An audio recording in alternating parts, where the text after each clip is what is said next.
Hi, my name is Jason Mays with Beck, and I'm here to teach about the A3 tool and using the A3 tool as we have here at Beck. First off, our 4 values of Beck: caring, integrity, innovation, and integration are what really drive us. And so I wanted to make sure if you're with Beck that you're looking at this and seeing how this applies to our values. So we have a group of lean tools that's incorporated in the last planner system, and I've got some other videos on these. We've also got other tools like choosing by advantage, target value design, and others that are ways to expose waste and help us in the lean process. A3 is that. So it's A3. It's first of all, it's a type of paper, size of paper, 11 by 17 here in the U.S. It is a system of management and problem solving. It's not just paper. The goal is to have all the information to make a decision on one sheet of paper. So you're really reducing overproduction of information and reports, these multiple page reports, into one-page reports to make sure that you are truly solving that problem.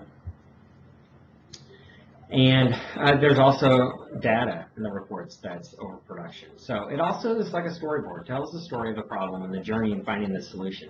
You're not having different locations of the information like an email and a picture and other types of documents and spreadsheets. You're having it all on one report.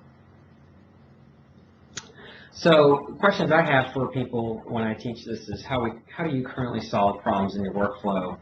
And many times, how has it been to your benefit, detriment? How does Beck train people to become problem-solving managers?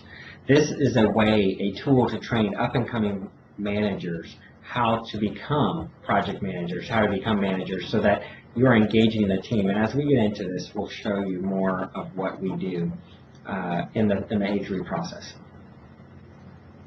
So a typical management process structure is that you've got these vertical integration or vertical responsibility matrix where it's showing all the different responsibilities. And this is pretty typical, or you could change it where it's going the opposite direction and it's going up the tree or the ladder, so to speak, up to VP, CEO, however you want to look at it. However, when a process goes through the opposite direction, so this is going horizontal.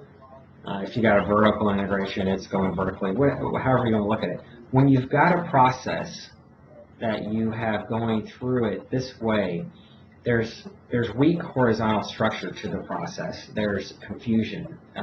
These points where it crosses between the responsibilities become very cluttered and very problematic. That's where Lean can help create a better flow in that process. And that's where A3 can help expose the problems so that the team, the company, can attack this and utilize this for the better.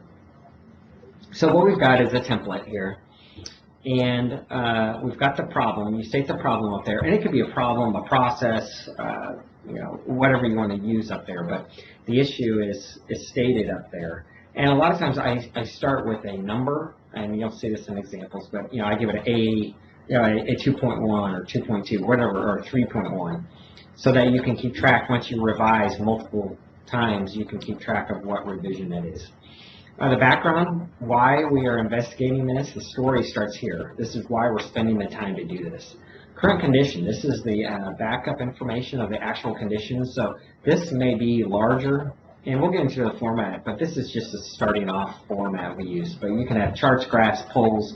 The more data there is to prove and to show the current condition, it could be pictures or sketches or whatever, the better off you are. So you can really show, hey, I've done my homework. This area in the bottom is analysis. You can do this with a 5 analysis, CBA, or choosing by advantage. But the idea is to show, okay, we have arrived at the root cause. We really think this is the root problem, or this is why we're even doing this. And then when we go into the implementation next steps, you're implementing solutions that really are solving the root problem. You're not trying to solve another type of problem. So implementation next step, understand this, it is really good to test these ideas. And so that's what's great about this, is that you can start off testing the new steps, go back and tweak it, and then you're ready to go and implement this system-wide. You can show this through a value stream map or quick and easy Kaizen, whatever you choose. And then follow-up is really big. So as we'll see on the next slide, it's big on the PDCA cycle, and so I think follow-up is so key to implementing continuous improvement. So this document you can continue to revisit and keep going back and forth and saying, okay, this is how we've improvise this process. So anyone new can come on board, look at this and say, okay, that's where they got to that point. Now, what's critical is up here, you have the name, so that's your name if you're doing this, and then the judges. This is also very key. At Beck, we're an integrated firm, so we believe that any problem should be solved with an architect looking at it, a construction person, a pre-con person, a superintendent. So that's regardless of what problem you're trying to solve. If it's a marketing problem, you need to get an architect and pre-con to just look at it and say, hey, this is the problem I'm looking at, what do you think about this? Plus other groups if you want. But this is really key, is that so everyone's involved in this process. You're not having just yourself and maybe one or two other like-minded people looking at this, but you're looking at this as a team trying to solve these problems. This is more used for systemic problems, or like I mentioned, process problems. But you can also use this A3 tool for capturing meeting minutes and other ways to communicate, reducing waste in our reporting system. So 5 why analysis. What is a 5 why analysis? Here's just a simple way to do it. And so this one is, for instance, on the construction side, schedule keeps missing deadlines. And you ask why to that question or that statement. Why is that? Well, the first why is team keeps reacting to design changes, or MEP engineer can't keep up with changes. Details are lagging and not finished. When you keep asking why, you ask why to each of these, then you get an answer, and pretty soon you'll start seeing, okay, wait, my root cause falls in here. It's the space will either be office or training, and they haven't determined that. So the solution is, what if we hold off on design until the end of the month, or finish corner shell and then start interiors? If you were to stop at this first why, you may just say, okay, you know what, I'm just going to go yell at this lead designer to stop changing things. But when you really start looking at the 5 why process, it really gets to the root cause and getting to a true solution for the team, and not just what's most convenient. It slows down the problem-solving process, which is much needed in today's workforce.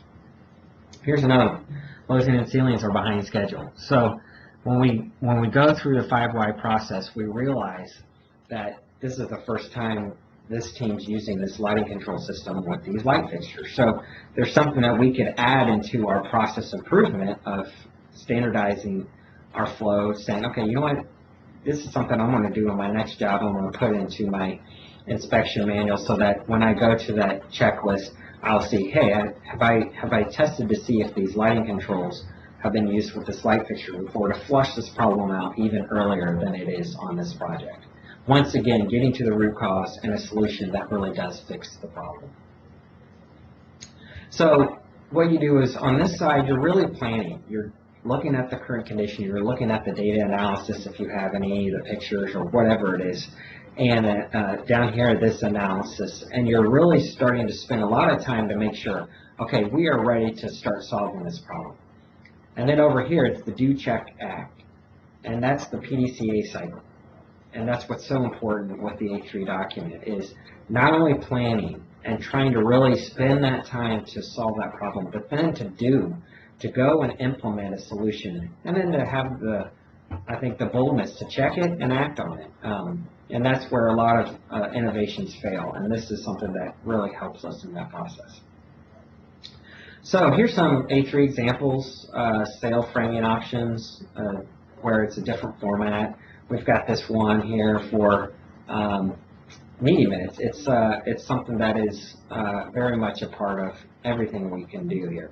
So here's one that I started out with, and so this is the problem-solving process that I was using, and you can tell it started off with A 1.2. It's okay, why are we doing it this way? This is the current way where we solve the same problem in 4 different ways. How can we do it as a team? And as you can see, I continually improve on this A3, go around and talk to more people, and it changes. Even the title of the problem I'm trying to solve is changing. So that's the idea, is taking this to the next step, walking around with people saying, hey, what did you think of this, or what do you think of that? And it really helps in creating a great process in the meantime. So I'm not going to do a current problem, but I do want to show you that the actual template is quite easy to use.